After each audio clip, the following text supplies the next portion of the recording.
Santo Tomás de Aquino. Suma de Teología. Tomo primero. Cuestión 79. Sobre las potencias intelectivas. Ahora hay que analizar lo referente a las potencias intelectivas. Esta cuestión plantea y exige respuesta a 13 problemas.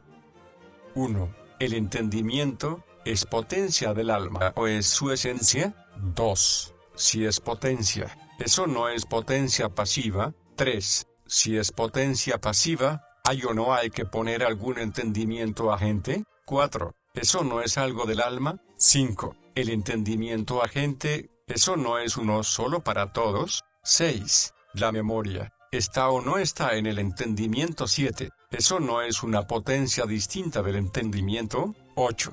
¿La razón, eso no es una potencia distinta del entendimiento? 9. ¿La razón superior y la inferior, son o no son potencias distintas? 10. ¿La inteligencia, eso no es una potencia distinta del entendimiento? 11. ¿El entendimiento especulativo y el práctico, son o no son potencias distintas? 12. La sindéresis, ¿eso no es una potencia de la parte intelectiva? 13. La conciencia, ¿eso no es una potencia de la parte intelectiva? A. Artículo 1. ¿El entendimiento, eso no es una potencia del alma? Objeciones por las que parece que el entendimiento no es una potencia del alma, sino que es su misma esencia. Parece que el entendimiento es lo mismo que la mente, pero la mente no es una potencia del alma, sino la esencia. Dice Agustín en Noveno de Trinidad, mente y espíritu no indican algo relativo, sino que ponen al descubierto la esencia. Por lo tanto, el entendimiento es la misma esencia del alma. Más aún, los diversos géneros de las potencias del alma no se unen en una potencia, sino solo en la esencia del alma. Lo apetitivo y lo intelectivo son diversos géneros de las potencias del alma, como se dice en Segundo de Ánima. Ambas coinciden en la mente, porque Agustín, en Décimo de Trinidad, coloca la inteligencia y la voluntad en la mente. Por lo tanto, la mente y el entendimiento son la misma esencia del alma y no una de sus potencias. Todavía más, dice Gregorio en la homilía de la Ascensión, el hombre entiende como los ángeles, pero los ángeles son llamados mentes y entendimientos. Por lo tanto,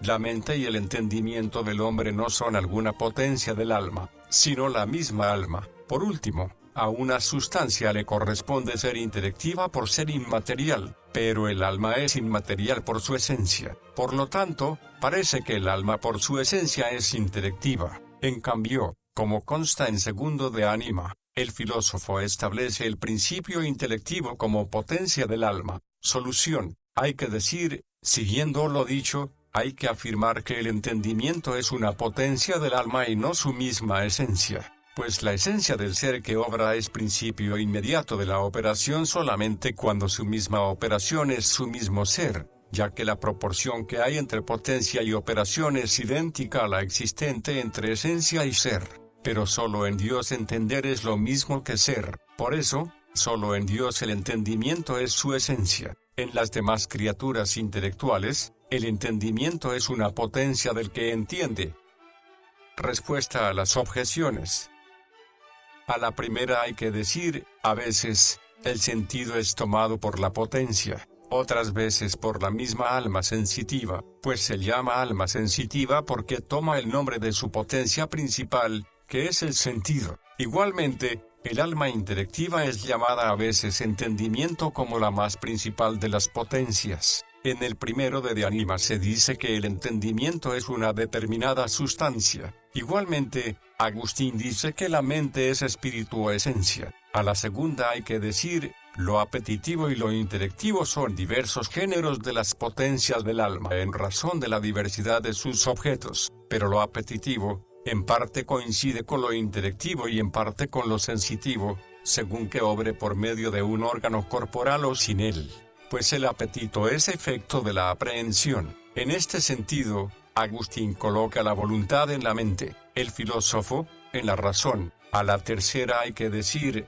en el ángel no hay más facultad que la intelectiva y la voluntad que es consecuencia del entendimiento. Por eso, el ángel es llamado mente o entendimiento, ya que en esto consiste todo su poder. El alma tiene otras muchas facultades, como las sensitivas y las nutritivas, por eso no hay paridad. A la cuarta hay que decir, la misma inmaterialidad de la sustancia intelectual creada no es su entendimiento, pero, a partir de dicha inmaterialidad le viene su capacidad para entender. Por eso no es necesario que el entendimiento sea la sustancia del alma, sino solo una facultad o potencia. Artículo 2. El entendimiento, ¿eso no es potencia pasiva? Objeciones por las que parece que el entendimiento no es potencia pasiva. Todo ser es pasivo por su materia y activo en razón de su forma, pero la facultad intelectiva se deriva de la inmaterialidad de la sustancia del que entiende. Por lo tanto, parece que el entendimiento no es una potencia pasiva. Más aún, la potencia intelectiva es incorruptible, como dijimos anteriormente, pero, como se dice en tercero de ánima, si el entendimiento es pasivo, es corruptible. Por lo tanto, la potencia intelectiva no es pasiva. Todavía más, como dice Agustín y Aristóteles, el agente es más noble que el paciente. Las potencias de la parte vegetativa son todas activas, y, sin embargo, son las más débiles entre las potencias del alma. Por lo tanto, con mayor razón las potencias intelectivas, que son las supremas, son todas activas. En cambio está lo que dice el filósofo en tercero de ánima: entender es un cierto padecer. Solución: hay que decir, se dice padecer en un triple sentido. 1. En sentido muy propio, esto es, cuando un sujeto es privado de algo que le compete por naturaleza o por tendencia. Ejemplo, cuando el agua pierde su frialdad por el calor, cuando un hombre enferma o se entristece. 2. En sentido menos propio, cuando al sujeto se le quita algo tanto si le es como si no le es debido. Ejemplo, se dice que padece no solo el que enferma, sino también el que sana, no solo el que se entristece, sino también el que se alegra o el que experimenta una alteración o cualquier tipo de movimiento. 3. En sentido más general, por padecer se entiende el simple hecho de que un ser en potencia para algo adquiera aquello para lo que estaba en potencia, sin perder nada propio. En este sentido, todo ser que pasa de la potencia al acto, puede ser llamado paciente, incluso cuando alcanza una perfección. En este sentido es pasivo nuestro entendimiento. Esto se demuestra de la siguiente manera. Como dijimos anteriormente, el entendimiento tiene una operación que recae sobre el ser en general. Por lo tanto, se puede deducir si el entendimiento está en acto o en potencia analizando su actitud con respecto al ser en general. Hay un entendimiento que en relación con el ser universal es como acto de todo el ser. Este es el entendimiento divino, que es la esencia de Dios, en quien preexiste de forma originaria y virtual todo el ser como en su causa primera. Por eso, el entendimiento divino no está en potencia, sino que es puro acto. Por su parte, ningún entendimiento creado puede estar en acto con respecto a la totalidad del ser universal, ya que se requeriría que fuese infinito. Por eso, todo entendimiento creado, por el hecho de serlo, no está en acto con respecto a todo lo inteligible, sino que se relaciona con ello como la potencia con el acto. La potencia está referida al acto de una doble manera. Hay una potencia que está siempre perfeccionada por su acto. Se trata de la materia de los cuerpos celestes, como dijimos. Hay otra potencia que no siempre está en acto, sino que pasa de la potencia al acto. Se trata de lo sometido a generación y corrupción. Por su parte, el entendimiento angélico está siempre en acto con respecto a lo inteligible, debido a su proximidad al primer entendimiento. Por su parte, el entendimiento humano, el último en el orden de los entendimientos y el más alejado de la perfección del entendimiento divino, está en potencia con respecto a lo inteligible, y, al principio, es como una tablilla en la que nada hay escrito, como dice el filósofo en tercero de ánima. Esto resulta evidente por el hecho de que en un principio estamos solo en potencia para entender, y luego entendemos en acto. Así, pues, resulta evidente que nuestro entender es un cierto padecer, según el tercer sentido de pasión. Consecuentemente, el entendimiento es una potencia pasiva. Respuesta a las objeciones. A la primera hay que decir, aquella objeción sería válida aplicándola al primer y segundo sentido de padecer, propios de la materia prima. Por su parte, el tercer sentido es propio de todo ser en potencia que pasa al acto. A la segunda hay que decir, algunos 15 llaman entendimiento pasivo al apetito sensitivo en el que residen las pasiones del alma, en primero de Ética.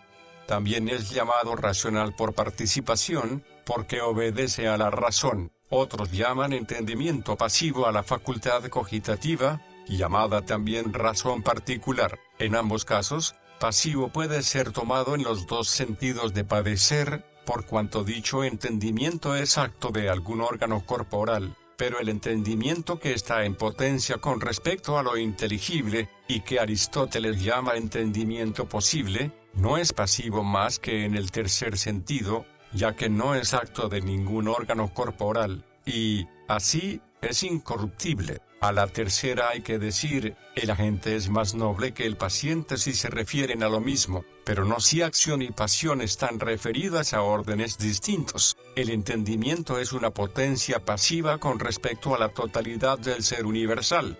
La facultad vegetativa, por su parte, es activa en orden a un ser particular, esto es, al cuerpo que le está unido. Por eso, nada impide que la facultad pasiva sea superior a la activa. Artículo 3. ¿Hay o no hay que poner un entendimiento agente? Objeciones por las que parece que no hay que poner un entendimiento agente.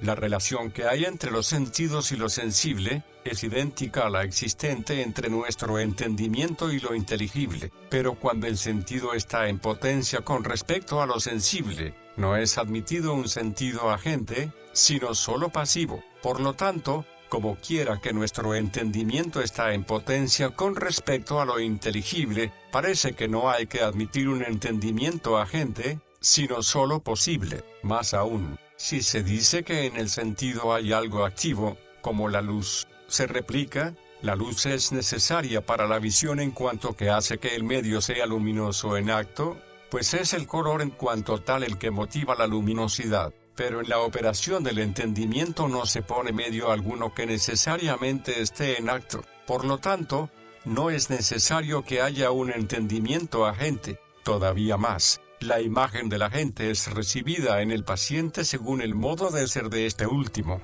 El entendimiento posible es una facultad inmaterial. Por lo tanto, es suficiente su inmaterialidad para que las formas sean recibidas en él de modo inmaterial. Pero una forma es inteligible en acto por el hecho de ser inmaterial. Por lo tanto, no hay necesidad de suponer un entendimiento agente que haga las especies inteligibles en acto. En cambio está lo que dice el filósofo en tercero de Ánima. Como ocurre en cualquier naturaleza, también en el alma hay algo por lo que ella puede hacerse todas las cosas y algo por lo que puede hacerlas todas. Por lo tanto, hay que admitir un entendimiento agente. Solución. Hay que decir, Platón opina que no hay necesidad alguna de un entendimiento agente que haga las cosas inteligibles en acto, sino, quizás, para otorgar luz inteligible a quien entiende, como diremos más adelante, pues Platón sostenía que las formas de los seres naturales subsisten sin materia, y, consecuentemente, son inteligibles en cuanto tales, puesto que una cosa es inteligible en acto por el simple hecho de ser inmaterial. Así, las llamaba especies o ideas, de cuya participación afirmaba que se forma la materia corporal, de tal manera que los seres individuales quedan constituidos en sus propios géneros y especies. También nuestros entendimientos, a fin de poder conseguir el conocimiento de los géneros y especies de las cosas. Pero, porque Aristóteles no admite que las formas de los seres naturales subsistan sin materia, y porque las formas que existen en la materia no son inteligibles en acto, se concluye que las naturalezas o las formas de las cosas sensibles que entendemos, no son inteligibles en acto. Pero nada pasa de la potencia al acto a no ser por medio de algún ser en acto, como el sentido está en acto por lo sensible en acto. Así, pues, era necesario admitir en el entendimiento una facultad que hiciera a las cosas inteligibles en acto abstrayendo las especies de sus condiciones materiales. Aquí radica la necesidad de admitir el entendimiento agente. Respuesta a las objeciones. A la primera hay que decir, lo sensible está en acto fuera del alma, y, por tanto, no fue necesario admitir un sentido agente. Así resulta claro que todas las potencias nutritivas son activas, las sensitivas, pasivas, las intelectivas, en parte activas y en parte pasivas. A la segunda hay que decir, sobre la acción de la luz hay una doble opinión. Unos dicen que para ver es necesaria la luz, a fin de que haga visibles en acto los colores, y así como se necesita la luz para ver, se necesita el entendimiento agente para entender. Otros, en cambio, dicen que la luz es necesaria para la visión, pero no por el color, para hacerlo visible en acto, sino para que el medio se haga luminoso en acto, como dice el comentarista en segundo de Anima. Según esto, la semejanza que Aristóteles establece entre el entendimiento agente y la luz, hay que entenderla en el sentido de que, así como la luz es necesaria para ver, así también el entendimiento es necesario para entender, pero no por la misma razón. A la tercera hay que decir, supuesto el agente, bien puede suceder que su imagen sea recibida de distintas maneras en diversos sujetos por su diversa disposición, pero si no preexiste el agente, es inútil la disposición del receptor. Lo inteligible en acto no es algo que exista en el orden de la realidad natural sensible, que no subsiste sin la materia. De este modo, la inmaterialidad del entendimiento posible no sería suficiente para entender si no actuase el entendimiento agente para hacerlo inteligible en acto por medio de las abstracciones. Artículo 4. ¿El entendimiento agente es o no es algo del alma? Objeciones, por las que parece que el entendimiento agente no es algo de nuestra alma.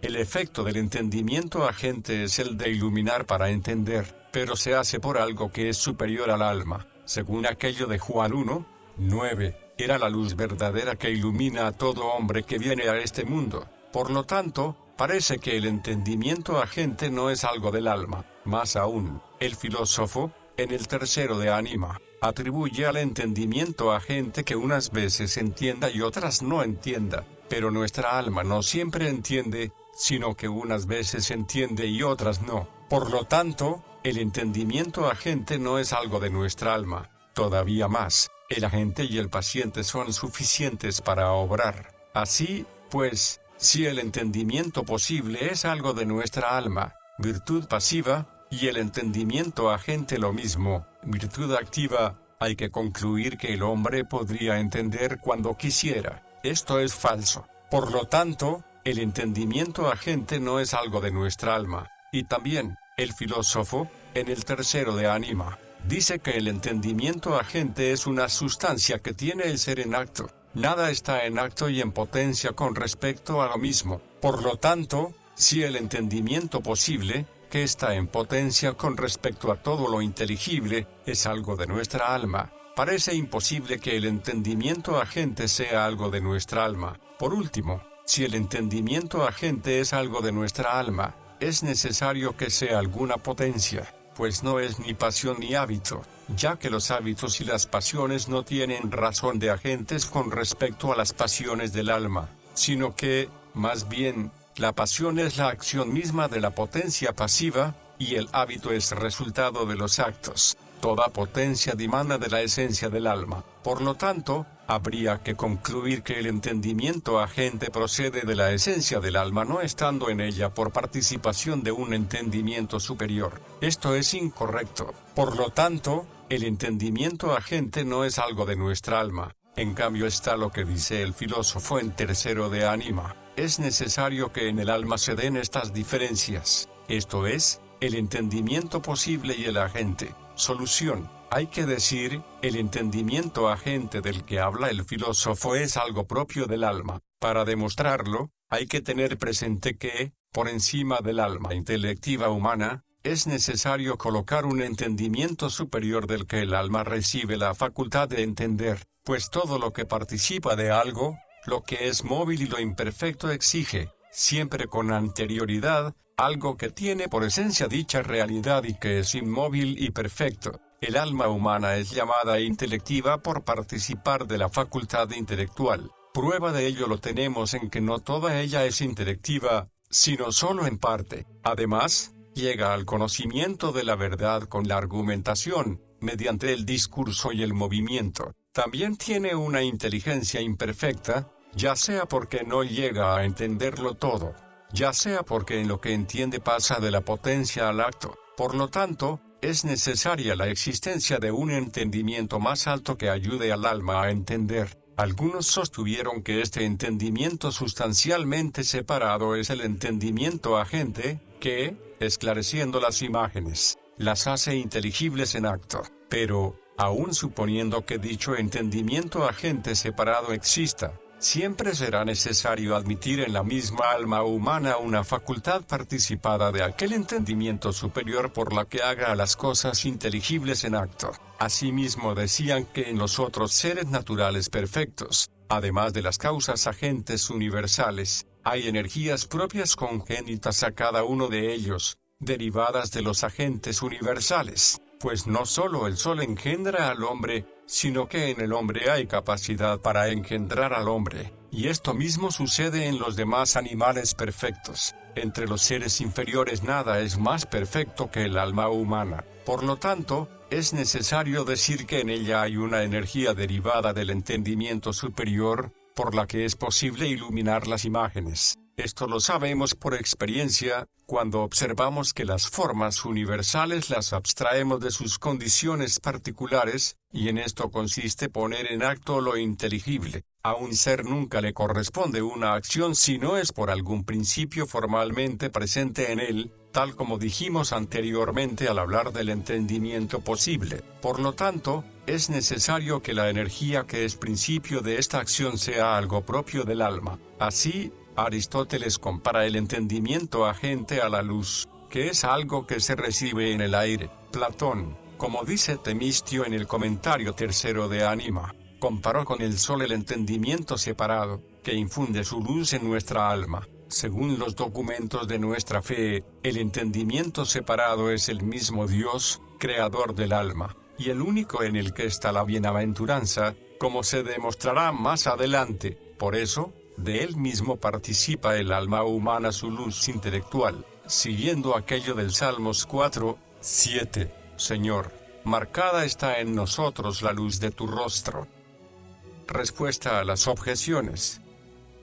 A la primera hay que decir, aquella luz verdadera ilumina como causa universal, de la que la naturaleza humana participa cierta facultad especial, como dijimos. A la segunda hay que decir, en aquel texto, el filósofo no está hablando del entendimiento agente, sino del entendimiento en acto. Por eso había dicho antes, el entendimiento en acto es el mismo conocimiento de la realidad, y, si sus palabras están referidas al entendimiento agente, significaría que, el que unas veces entendamos y otras no proviene del entendimiento agente, sino del entendimiento que está en potencia. A la tercera hay que decir, si con respecto al entendimiento posible, el entendimiento agente fuera lo que es el objeto que actúa con respecto a la potencia sobre la que actúa, como para la vista es el objeto visible en acto, habría que concluir que todo lo entenderíamos inmediatamente, ya que es el entendimiento agente el que lo hace inteligible todo, pero realmente no se comporta como objeto, sino como lo que pone en acto los objetos, para lo cual, además de la presencia del entendimiento agente, es necesaria la de las imágenes sensibles, juntamente con la buena disposición de las potencias sensitivas y su ejercicio en estas operaciones, porque el conocimiento de algo conduce al conocimiento de algo más, al igual que por medio de los términos se conocen las proposiciones, y por los primeros principios se conocen las conclusiones. Con respecto a todo esto, es indistinto que el entendimiento agente sea algo propio o ajeno del alma. A la cuarta hay que decir, el alma intelectiva es inmaterial en acto, pero está en potencia con respecto a determinadas especies de las cosas. Por su parte, las imágenes son representaciones actuales de ciertas naturalezas, pero son inmateriales en potencia.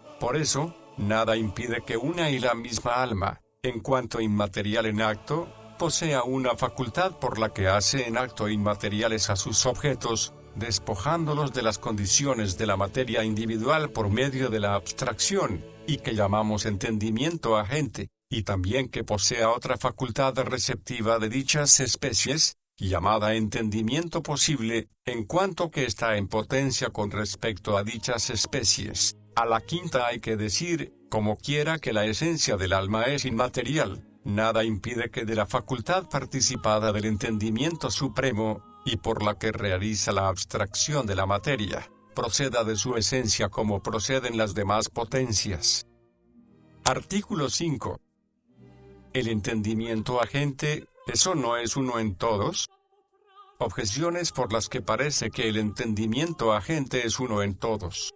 Nada de lo que está separado del cuerpo se multiplica por la multiplicidad de los cuerpos, pero, como se dice en el tercero de Ánima, el entendimiento agente está separado, por lo tanto, no se multiplica en muchos cuerpos humanos, sino que es uno en todos. Más aún, el entendimiento agente hace el universal, que es uno en muchos, pero lo que es causa de unidad, es mucho más uno. Por lo tanto, el entendimiento agente es uno en todos. Todavía más, todos los hombres coinciden en los primeros conceptos del entendimiento. Aceptarlos, lo hacen por el entendimiento agente. Por lo tanto, todos coinciden en un entendimiento agente. En cambio está lo que dice el filósofo en tercero de Ánima. El entendimiento agente es como la luz, pero la luz no es la misma en las diversas cosas iluminadas. Por lo tanto, el entendimiento agente no es el mismo en todos los hombres. Solución. Hay que decir, la solución se desprende de lo dicho, pues si el entendimiento agente no fuese algo del alma, sino que fuera una sustancia separada, el entendimiento agente sería el mismo en todos los hombres. Así lo entienden los que sostienen la unidad del entendimiento agente, pero si el entendimiento agente es algo del alma, como una potencia propia suya, es necesario afirmar que hay tantos entendimientos agentes como almas, las cuales se multiplican al ritmo de la multiplicación de los hombres, como dijimos anteriormente, pues no es posible que una potencia, numéricamente la misma, lo sea de diversas sustancias. Respuesta a las objeciones. A la primera hay que decir, el filósofo demuestra que el entendimiento agente está separado por el hecho de que el posible también está separado, ya que, como él mismo dice, el agente es más noble que el paciente. Del entendimiento posible se dice que está separado porque no es acto de ningún órgano corporal. En este sentido se dice que el entendimiento agente está separado, no que sea una sustancia separada. A la segunda hay que decir, el entendimiento agente causa el universal abstrayendo de la materia. Para eso no se requiere que sea uno en todos los que tienen entendimiento, sino que en todos haya una misma actitud con respecto a todo aquello de lo que se abstrae el universal, y con respecto a lo que el universal es uno. Esto es algo que corresponde al entendimiento agente en cuanto que es inmaterial. A la tercera hay que decir, todos los seres que son de la misma especie, tienen en común la acción que es consecuencia de su naturaleza específica y, por tanto, la potencia que es principio de esta acción, no que ésta sea numéricamente la misma en todos. Conocer los primeros conceptos inteligibles es una acción consecuente de la especie humana. Por eso es necesario que todos los hombres tengan en común la facultad que es principio de dicha acción. Esta facultad es el entendimiento agente. Sin embargo, no es necesario que sea el mismo en todos numéricamente. Empero, sí es necesario que a todos se derive de un mismo principio. Así, la común posesión que tienen los hombres de los primeros conceptos inteligibles, demuestra la unidad del entendimiento separado que Platón compara con el sol, pero no la unidad del entendimiento agente, que Aristóteles compara a la luz. Artículo 6. ¿La memoria está o no está en la parte intelectiva del alma? Objeciones por las que parece que la memoria no está en la parte intelectiva del alma.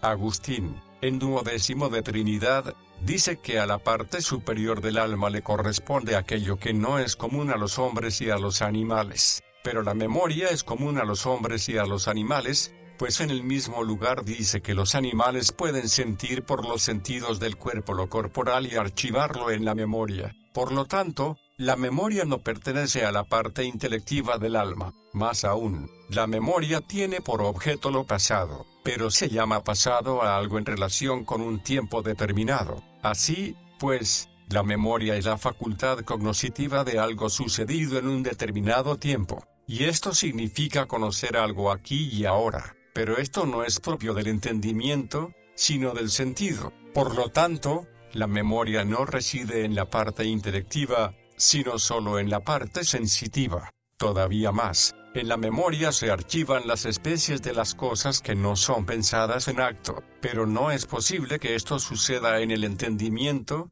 porque el entendimiento se pone en acto al ser informado por la especie inteligible, pues el hecho de estar el entendimiento en acto es su mismo entender en acto. Así, el entendimiento entiende en acto todo aquello cuya representación la contiene en sí mismo. Por lo tanto, la memoria no se encuentra en la parte intelectiva. En cambio está lo que dice Agustín en Décimo de Trinidad: la memoria, la inteligencia y la voluntad son una mente. Solución: hay que decir, como quiera que a la razón de memoria pertenezca el archivar las especies de las cosas que no se perciben en acto, lo primero que hay que analizar es si las especies inteligibles pueden ser archivadas así en el entendimiento. Avicena sostuvo que esto era imposible. Decía que esto se daba en ciertas potencias de la parte sensitiva en cuanto que son actos de los órganos corporales, en los cuales pueden archivarse algunas especies de las cosas sin una percepción en acto,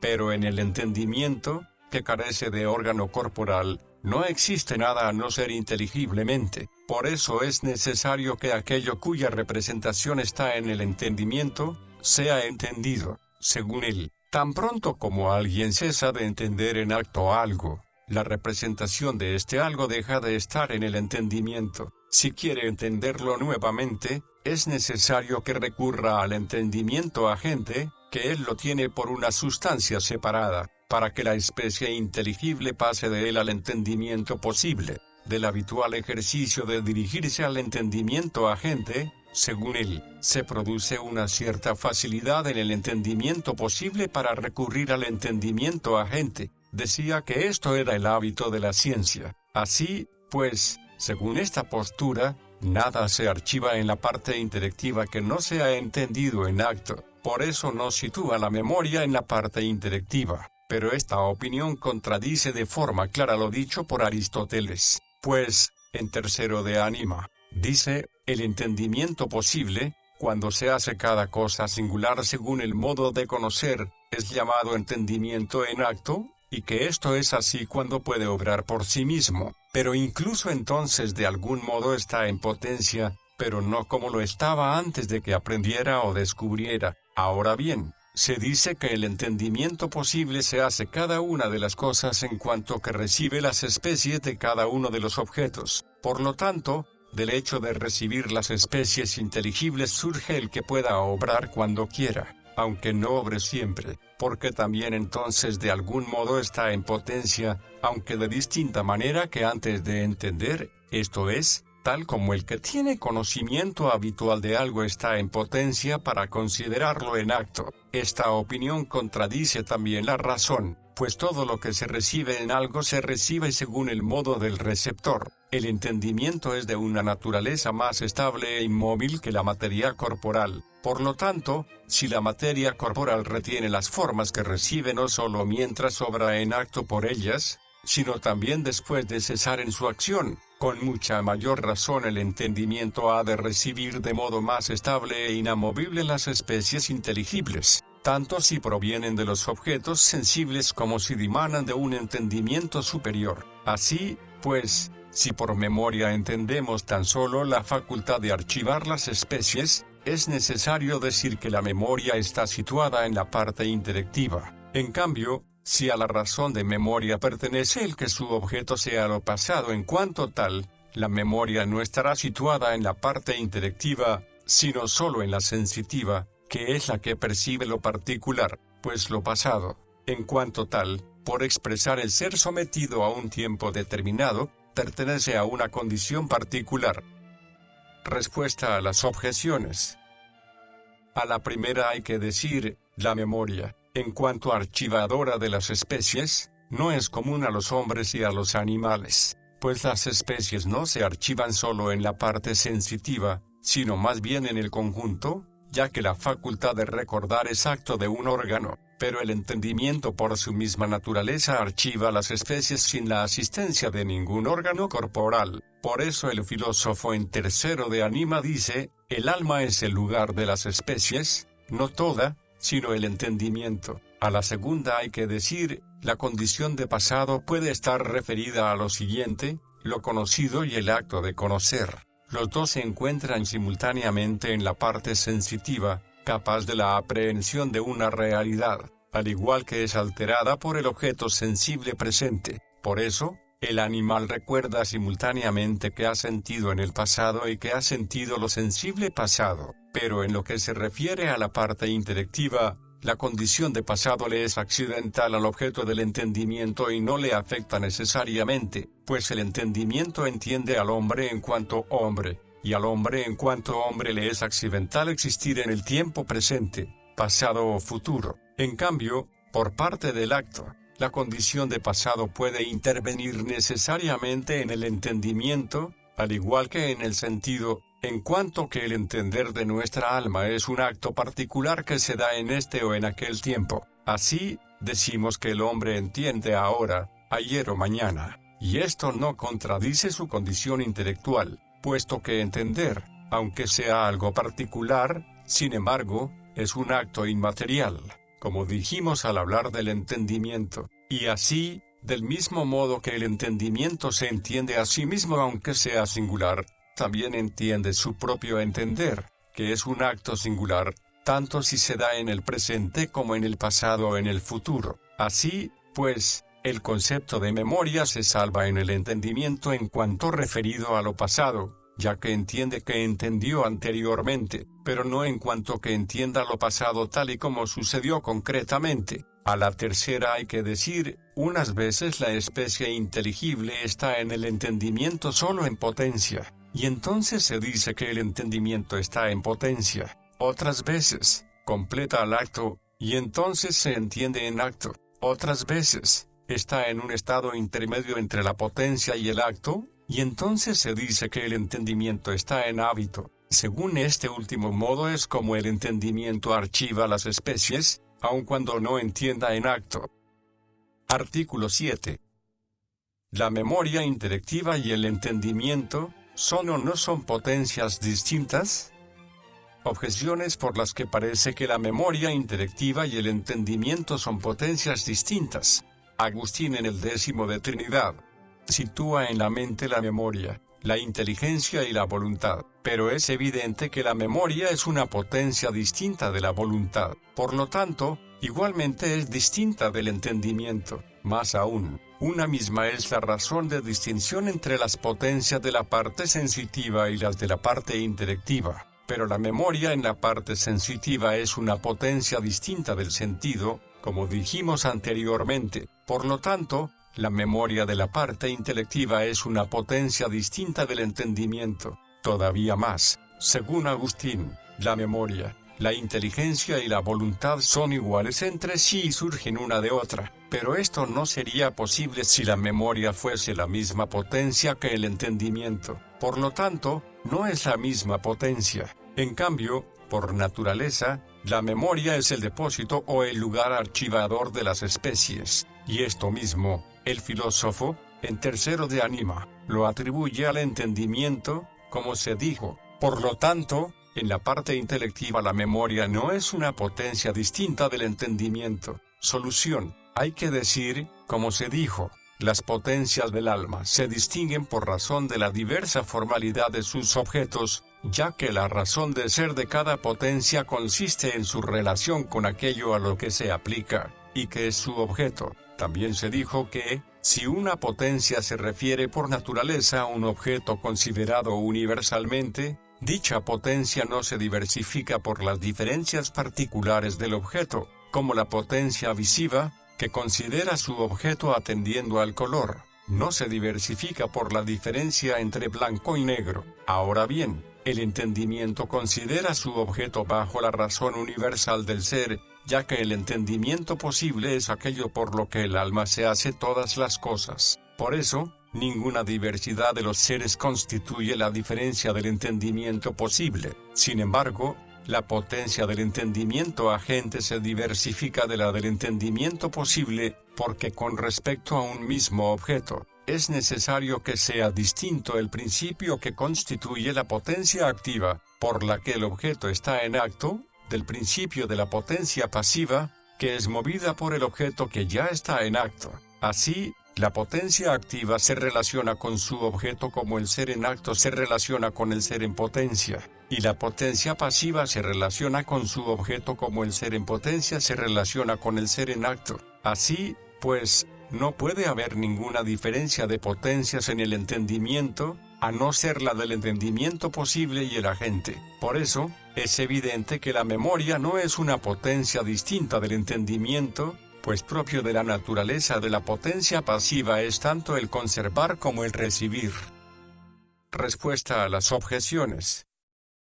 A la primera hay que decir, aún se diga que la memoria, la inteligencia y la voluntad son tres facultades, sin embargo, no es así lo que pensaba Agustín, el cual dice expresamente, en 14º de Trinidad, que, si la memoria, la inteligencia y la voluntad se conciben como presentes siempre en el alma, tanto si se piensa en ellas como si no.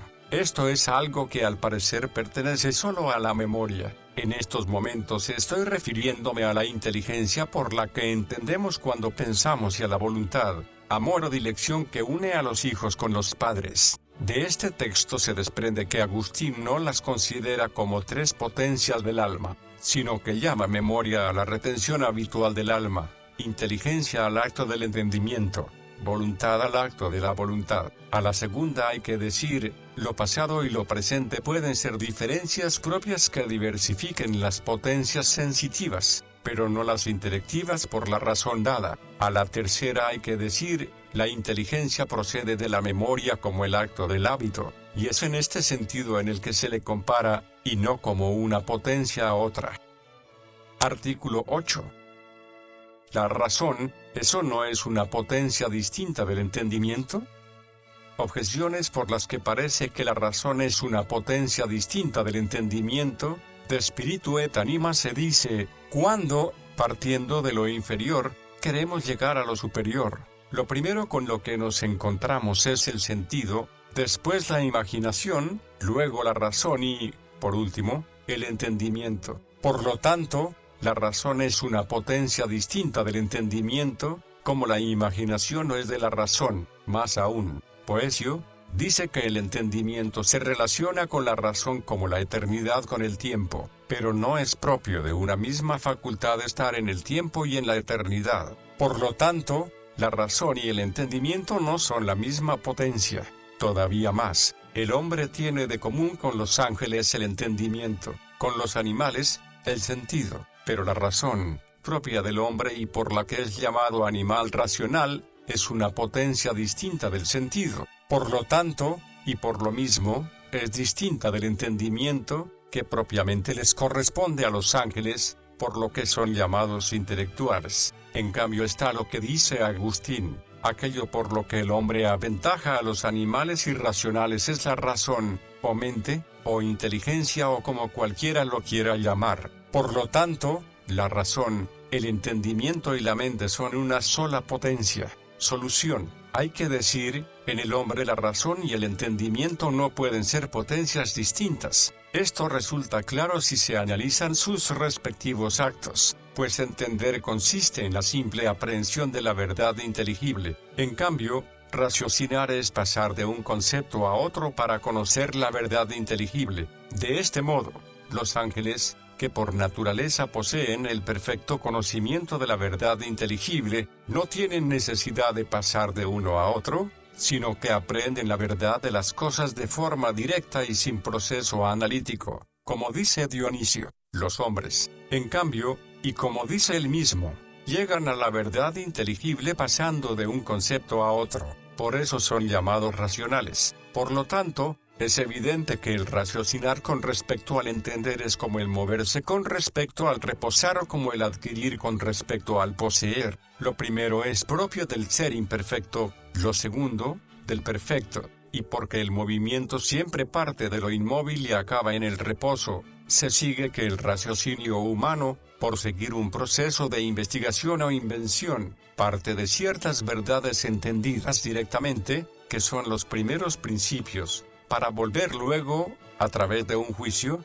a comprobar la adecuación de lo encontrado con los primeros principios. Es evidente que el reposo y el movimiento no se reducen a potencias diversas, sino a una y la misma, incluso en las cosas naturales, porque por la misma naturaleza algo se mueve hacia un lugar y reposa en él. Por lo tanto, con mucha mayor razón, por una misma potencia entendemos y raciocinamos. Y así resulta evidente que el entendimiento y la razón en el hombre son una misma potencia. Respuesta a las objeciones.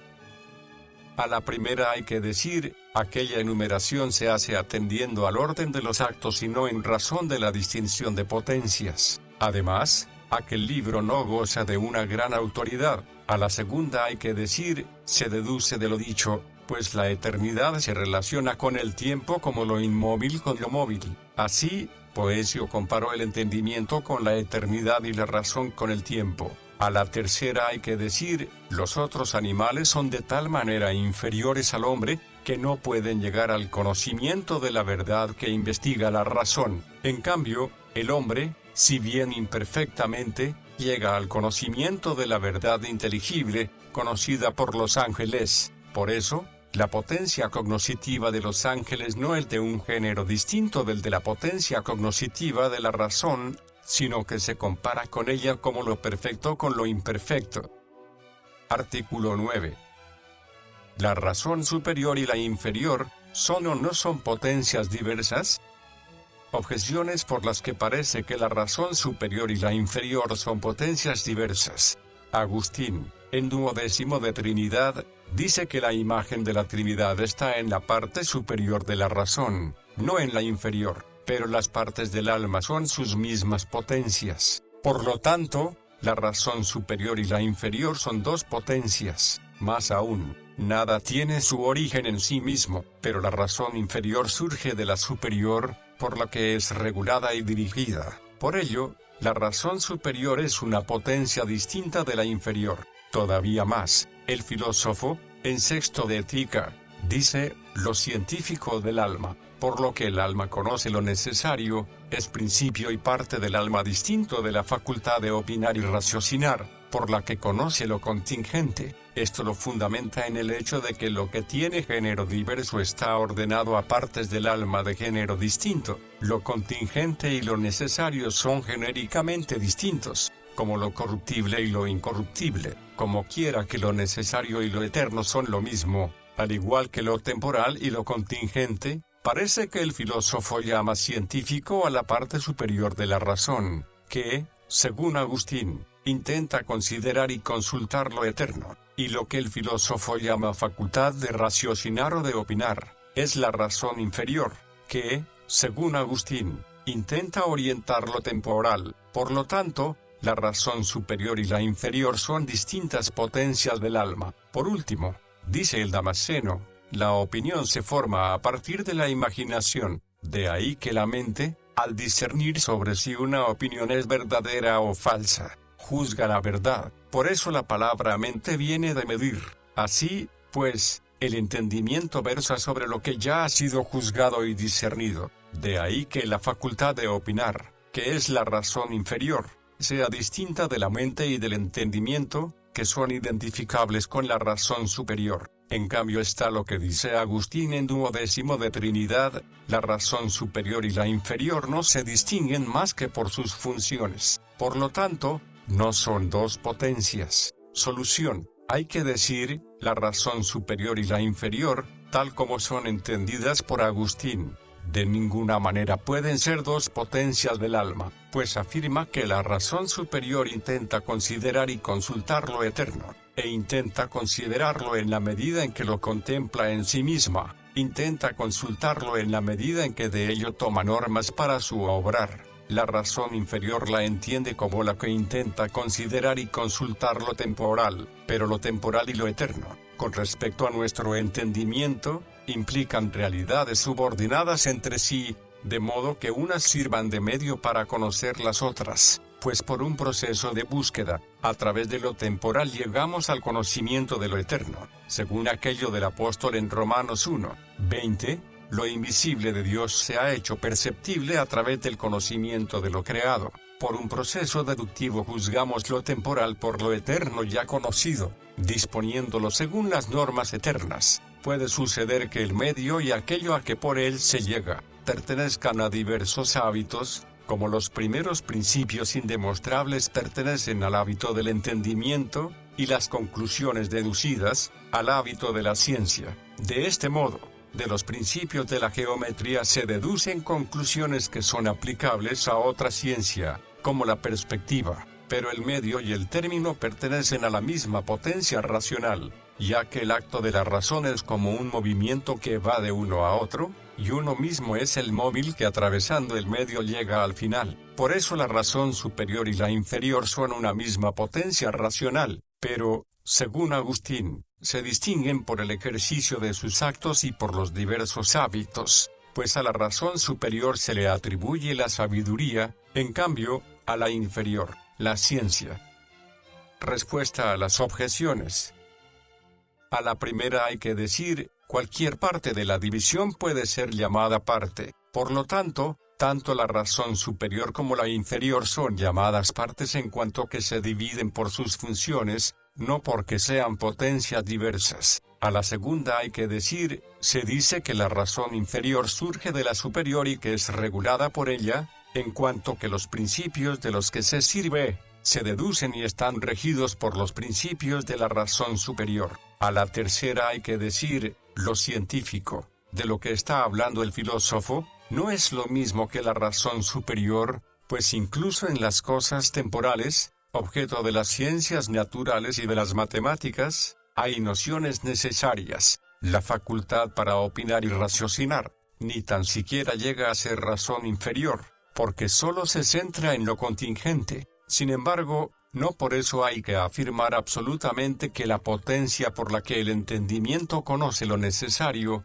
es distinta de aquella por la que se conoce lo contingente, porque tanto lo necesario como lo contingente caen bajo una misma consideración objetiva, esto es, en cuanto a ser y verdadero. Por lo tanto, conoce con perfección lo necesario, que existe perfectamente en la verdad, ya que llega hasta su esencia y por ella pone al descubierto sus propios accidentes. En cambio, conoce imperfectamente lo contingente, por el hecho de que posee un ser y una verdad imperfectas. Ahora bien, lo perfecto y lo imperfecto en acto no diversifican la potencia, sino que diversifican los actos en lo que se refiere al modo de obrar, y, consecuentemente, los principios de los actos y los mismos hábitos. Por eso el filósofo estableció dos partes en el alma, la científica y la de raciocinio, no porque sean dos potencias, sino porque se distinguen por su diversa capacidad para recibir distintos hábitos cuya diversidad intentaba indagar,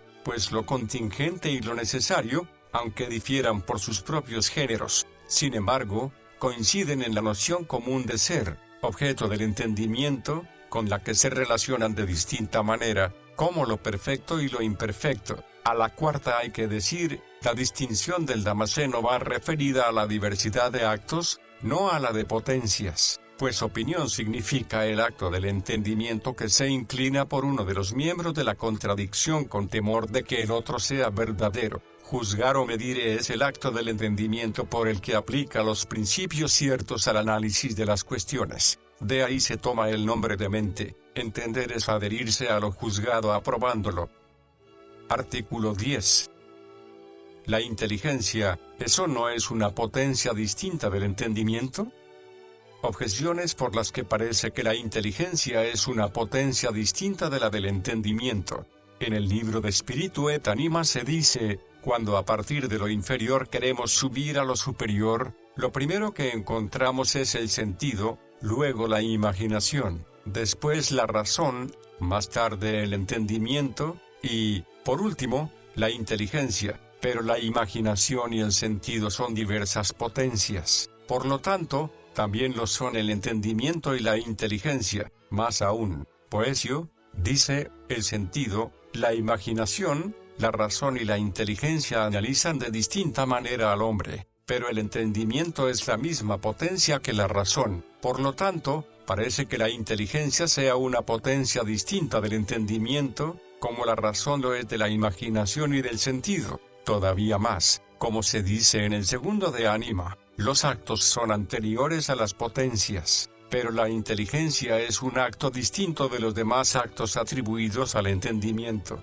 Dice el Damasceno, el primer movimiento de conocer se llama inteligencia, que, aplicada a algo, recibe el nombre de intención. Si permanece y configura al alma en conformidad con lo que entiende, se llama pensamiento. Cuando éste permanece en algo examinándose y juzgándose a sí mismo, se llama fronesis, esto es, sabiduría. El ejercicio de la fronesis produce el conocimiento, esto es, el lenguaje interior coordinado, del que procede el lenguaje externo hablado, según dicen. Por lo tanto, parece que la inteligencia es una potencia especial. En cambio está lo que dice el filósofo en tercero de Ánima. La inteligencia tiene por objeto las realidades indivisibles en las que no hay nada falso, pero este conocimiento pertenece al entendimiento. Por lo tanto, la inteligencia no es una potencia al margen del entendimiento. Solución. Hay que decir, la palabra inteligencia propiamente significa el acto del entendimiento consistente en entender. No obstante,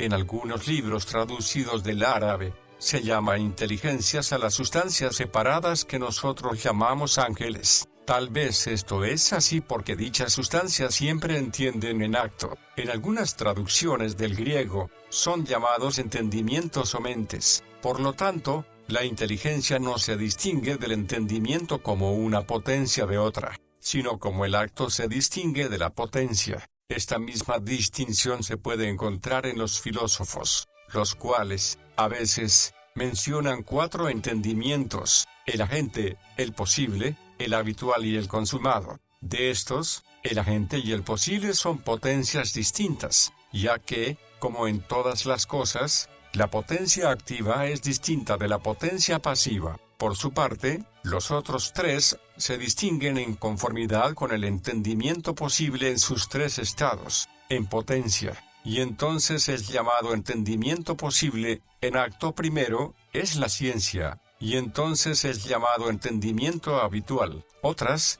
en acto segundo, es el pensar, y por eso es llamado entendimiento en acto o entendimiento consumado. Respuesta a las objeciones. A la primera hay que decir, si se acepta aquel argumento de autoridad, por inteligencia se entiende el acto del entendimiento. En este sentido se contrapone al entendimiento como el acto a la potencia. A la segunda hay que decir, Boecio toma por inteligencia el acto del entendimiento, superior al acto de la razón. Por eso, allí mismo dice, la razón es una propiedad exclusiva del género humano, como la inteligencia lo es solamente del divino, pues propio de Dios es entenderlo todo sin análisis. A la tercera hay que decir, todos aquellos actos que enumera el Damasceno, son de una sola potencia, la intelectiva. Esta primeramente se limita a la simple aprehensión de algo. Este acto es llamado inteligencia. En segundo lugar, lo que aprende lo orienta hacia el conocimiento o acción de otra cosa. Este acto es llamado intención. Mientras persiste en la investigación de lo propuesto, es llamado pensamiento. Al examinar lo pensado relacionándolo con nociones ciertas, es llamado saber o conocer, esto es, fronesis o sabiduría, pues a la sabiduría le corresponde juzgar, como se dice en primero de metafísica, cuando ya posee algo como cierto, esto es, comprobado, piensa cómo puede comunicarlo a los demás. Esto es lo que constituye la disposición del lenguaje interior, de la que procede el lenguaje hablado exterior. No toda diferencia de actos origina potencias diversas, sino solo aquellas que no se pueden reducir a un mismo principio, como dijimos anteriormente. Artículo 11. ¿El entendimiento especulativo y el práctico son o no son potencias diversas? Objeciones por las que parece que el entendimiento especulativo y el práctico son potencias diversas.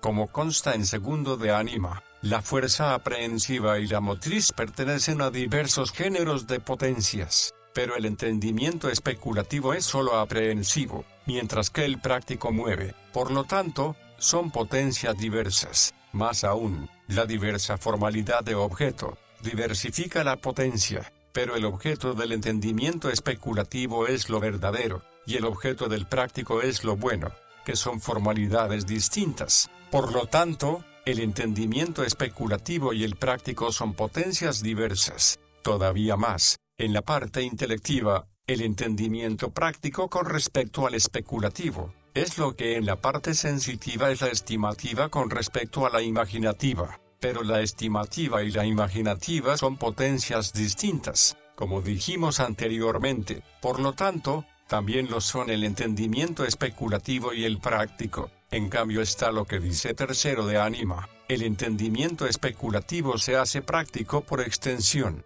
pero una potencia no se transforma en otra. Por lo tanto, el entendimiento especulativo y el práctico no son potencias diversas. Solución: hay que decir, el entendimiento práctico y el especulativo no son potencias diversas. El porqué de esto radica en que, como se dijo, lo que es accidental con respecto a la formalidad del objeto a la que está referida una potencia, no diversifica dicha potencia. Ejemplo, es accidental al color el que su sujeto sea un hombre, o grande o pequeño, pues una misma potencia visiva lo aprehende. Es accidental también en el objeto percibido por el entendimiento, el que esté ordenado a la acción. En esto difieren el entendimiento especulativo y el práctico, ya que el entendimiento especulativo no ordena lo que percibe a la acción, sino a la consideración de la verdad. Por su parte, el práctico ordena lo aprehendido a la acción. Esto es lo que indica el filósofo en tercero de ánima al decir que el entendimiento especulativo difiere del práctico en el fin. Por eso,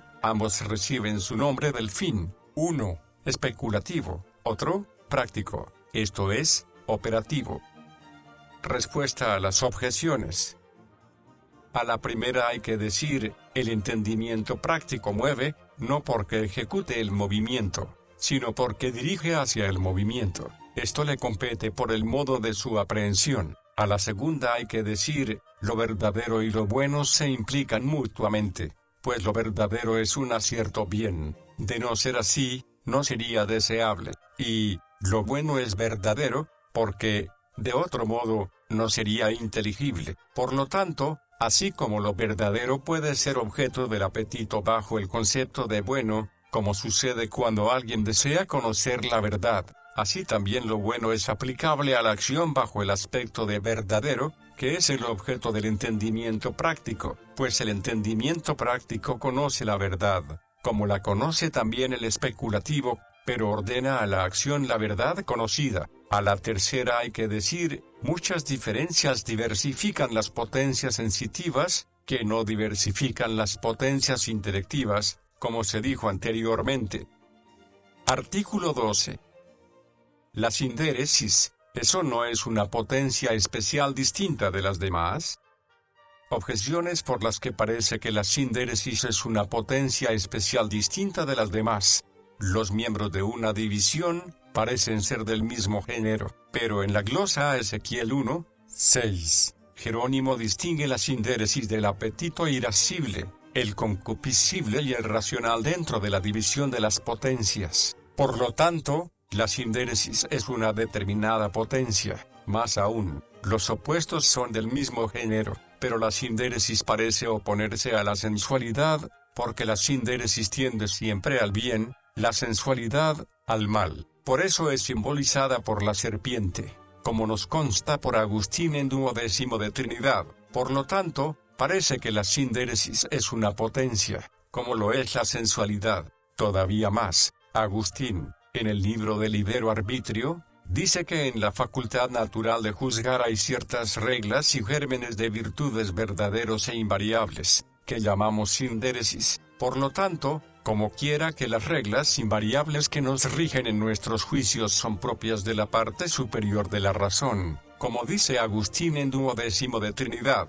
parece que la sindéresis es lo mismo que la razón, por lo tanto, es una determinada potencia. En cambio, según el filósofo, las potencias racionales están referidas a objetos opuestos. La sindéresis no está referida a objetos opuestos, sino que tiende simplemente al bien. Por lo tanto, la sindéresis no es una potencia. Si fuese potencia, sería necesario que fuera una potencia racional, ya que no la encontramos en los animales. Solución: hay que decir, la sindéresis no es una potencia, sino un hábito. Aunque algunos hayan afirmado que es una potencia superior a la razón, y otros hayan afirmado que es la misma razón, considerándola no como razón, sino como naturaleza. Para demostrarlo, hay que tener presente que, como dijimos anteriormente, el raciocinio del hombre, al ser una especie de movimiento, parte de la intelección de ciertas verdades evidentes por naturaleza,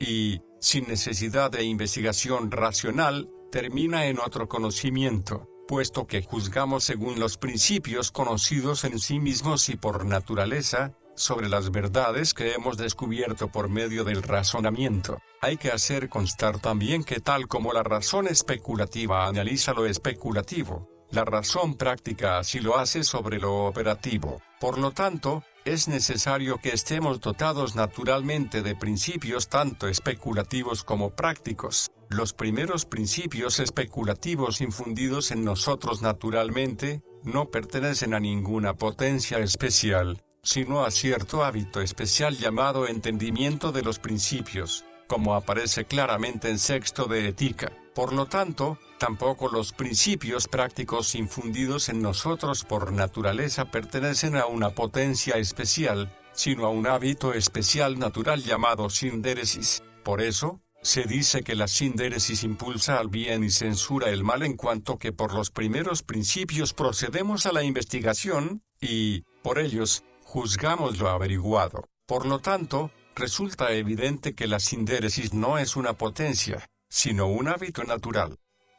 Respuesta a las objeciones.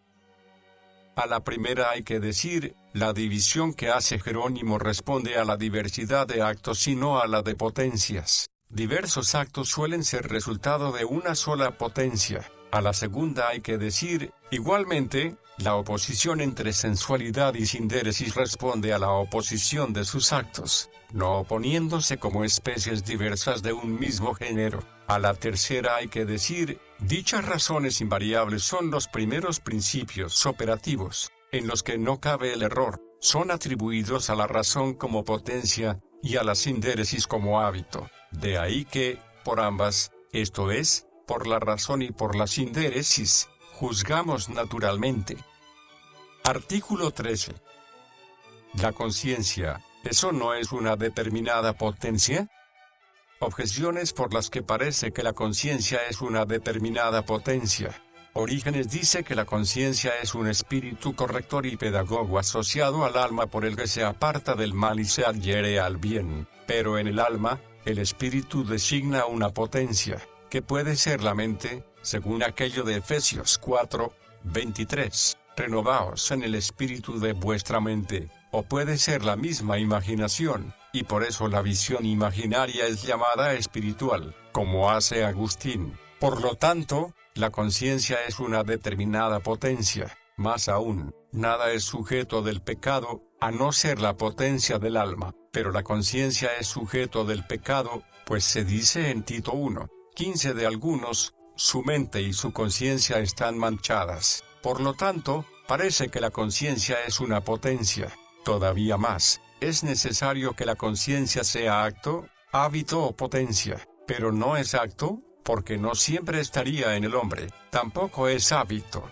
porque no se tendría una, sino muchas conciencias, ya que son muchos los hábitos cognitivos por los que nos ordenamos a la acción. Por lo tanto, la conciencia es una potencia. En cambio se puede prescindir de la conciencia, pero no de una potencia. Por lo tanto, la conciencia no es una potencia. Solución: hay que decir, propiamente hablando, la conciencia no es una potencia, sino un acto. Esto resulta evidente tanto si atendemos a su nombre como a las funciones que, hablando comúnmente, se le atribuyen. pues la conciencia, originalmente, indica la relación de un conocimiento con una cosa, ya que conciencia equivale a un consaber. Ahora bien, la aplicación de una ciencia a una cosa se efectúa a través de un acto. Por eso, atendiendo a la razón nominal, resulta claro que la conciencia es un acto. Lo mismo cabe decir examinando las funciones que se le atribuyen, pues se dice que propio de la conciencia es dar testimonio,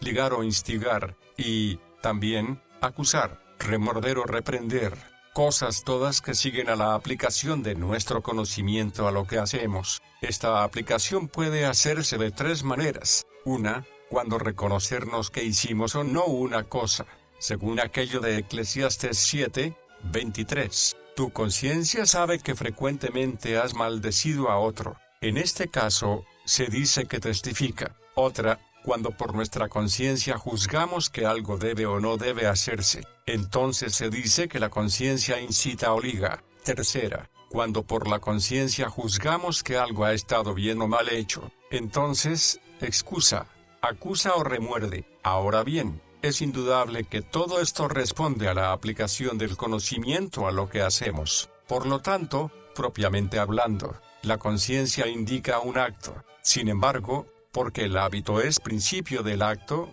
a veces se da el nombre de conciencia al primer hábito natural, esto es, la sindéresis, como hace Jerónimo en la glosa a Ezequiel 1, 6. Basilio lo llama facultad natural de juzgar, y el Damasceno dice que es la ley de nuestro entendimiento, pues se acostumbra a nombrar indistintamente por las causas o por los efectos.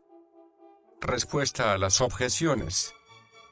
A la primera hay que decir, la conciencia es llamada espíritu en cuanto que el espíritu se identifica con mente, porque es una especie de dictamen de la mente. A la segunda hay que decir, se dice que la mancha está en la conciencia, no como en su sujeto, sino como lo conocido en el conocimiento, esto es, en cuanto que uno sabe que está manchado. A la tercera hay que decir, el acto, aun cuando no siempre, permanezca en sí mismo. Sin embargo, siempre permanece en su causa, que es la potencia y el hábito. Los hábitos, a partir de los que la conciencia está informada, aun cuando sean muchos, sin embargo, todos reciben su eficacia de uno primero, esto es, del hábito de los primeros principios, que es llamado sindéresis. Por eso y, de modo especial, este hábito toma a veces el nombre de conciencia, como dijimos anteriormente.